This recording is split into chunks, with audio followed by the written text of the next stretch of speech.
மலையாள படம் இந்த அளவுக்கு தமிழ்நாட்டில் கொண்டாடப்படுவது பெரும் சாதனை தான். சமீபத்தில் வெளியான மஞ்சுமல் பாய்ஸ் இந்த புகையை தட்டி சென்றாங்க.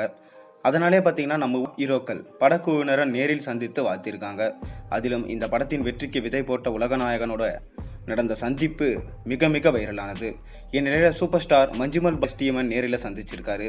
இது நிச்சயம் அவர்களுக்கு மிக பெரும் சர்ப்ரைஸாக தான் இருந்திருக்கு.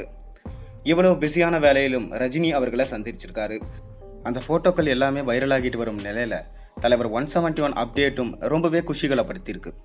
அதன்படி ஏற்கனவே லோகேஷ் இந்த படம் ஒரு தனித்துவமான கதையாக இருக்கும்னு சொல்லியிருக்காரு. அதை தொடர்ந்து தற்போது 100% அவருக்கான படமாக மட்டும் இருக்குமா. இன்னும் சொல்லப்போனால் இந்த படம் ரஜினிக்கு மிக பெரும் சர்ப்ரைஸாக இருக்கும். அந்த அளவுக்கு கதையை பார்த்து பார்த்து செதுக்கப்பட்டு இருக்கு. மேலும் சூப்பர் ஸ்டாரின் புது அவதாரத்தையும் நாம் இந்த படத்தில் காணலாம். இதை லோகேஷ் ஒரு நிகழ்ச்சியில் வெளிப்படையாக தெரிவித்தார். அதுபோல தான் அன்பறிவு மாஸ்டர்கள் அந்த படத்துக்கு சண்டை காட்சி வடிவமைக்க இருக்காங்க. இப்படி பல விஷயங்கள் படத்துக்கு பார்த்தீங்கன்னா கூடுதல் பலமாக இருக்குது. மேலும் இந்த படத்தில் சூப்பர் ஸ்டாரோடைய வில்லனிசத்தை மெயினாக வச்சு தான் பார்த்தீங்கன்னா படத்தை எடுக்க போகிறாங்க. அப்போ இந்த படத்தில் மெயின் வில்லன் யார்? நிச்சயமாக சூப்பர் ஸ்டாராக இருக்க கூட அதிக வாய்ப்பு இருக்குது. இந்த போஸ்டர் ரிலீஸ் ஆனதுலேருந்து மஞ்சுமல் பாய்ஸ் டீமே பார்த்தீங்கன்னா அதரடிக்கிற அளவுக்கு இந்த போஸ்டர்ஸ் இருக்குது.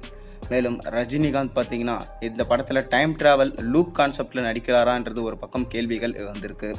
இல்லை ரோலக்ஸ் தான் இந்த படத்தில் வில்லனாக இருப்பாரான்ற கேள்வியும் வந்திருக்கு. எல்சியூவிலே இருக்கக்கூடாதுன்னு தலைவர் சொல்லிட்டாரு. அப்புறம் எப்படி எல்சியூ கான்செப்ட் இதில் கொண்டு வருவாங்க, எப்படி ரோலக்ஸ் வருவார் அப்படின்றதெல்லாம் பார்த்தீங்கன்னா ஒரு தனி கேள்வியாக இருந்துட்டு தான் வருது. எப்படி இருந்தாலும் நம்ம சூப்பர் ஸ்டார் ரசிகர்களை குஷிப்படுத்துறதுக்காக நிச்சயமாக நிறைய சர்ப்ரைசஸை நம்ம லோகேஷ் கனகராஜ் வச்சிருப்பார். அவர் கடைசியாக எடுத்த லியோ படம் சரியாக போகலை. ஆனாலும் பார்த்தீங்கன்னா இப்போ முன்னிருந்த வேகத்தை விட இப்போ அதிக வேகம் அதிக கவனம் எடுத்துக்கொண்டு தலைவர் 171 படத்தை பார்த்து மெருகேற்றிட்டு இருக்காரு. மஞ்சுமல் பாய்ஸ் மற்றும் இது போன்ற மலையாள படங்கள் தெலுங்கு படங்கள்லாம் தமிழில் ஆதிக்கம் செலுத்திட்டு வரும் நிலையில் நம்ம சூப்பர் ஸ்டாருக்கு ரிலீஸ் ஆக போகிற அடுத்து வர வேட்டையன் படமாக இருக்கட்டும், தலைவர் 171 படமாக இருக்கட்டும், ரெண்டும் பார்த்தீங்கன்னா தமிழ் சினிமாவையே காப்பாற்றும் சொல்லிட்டு ரசிகர்களால் நம்பப்படுது. மேலும் இதை தொடர்ந்து சூர்யா நடிச்சிருக்க கங்குவா படம் இருக்குது, நம்ம விஜய் நடிச்சிருக்க கோட் படம் இருக்குது, நம்ம விக்ரம் நடிச்சிருக்க தங்கலான் படம் இருக்குது. அதை தொடர்ந்து முன்னணி ஹீரோஸ்கள் நம்ம கமல்ஹாசன் நடிச்சிருக்க இந்தியன் 2 படம் இருக்குது. இப்படி அனைத்து படங்களும் தான் தமிழ்நாட்டில் மிகப்பெரும் ஒரு தாக்கத்தை ஏற்படுத்தும் நம்பப்படுது. நீங்கள் எந்த படத்துக்காக வெயிட் பண்ணுறீங்கன்றதை மறக்காம கீழே கமெண்ட்டில் சொல்லுங்கள்.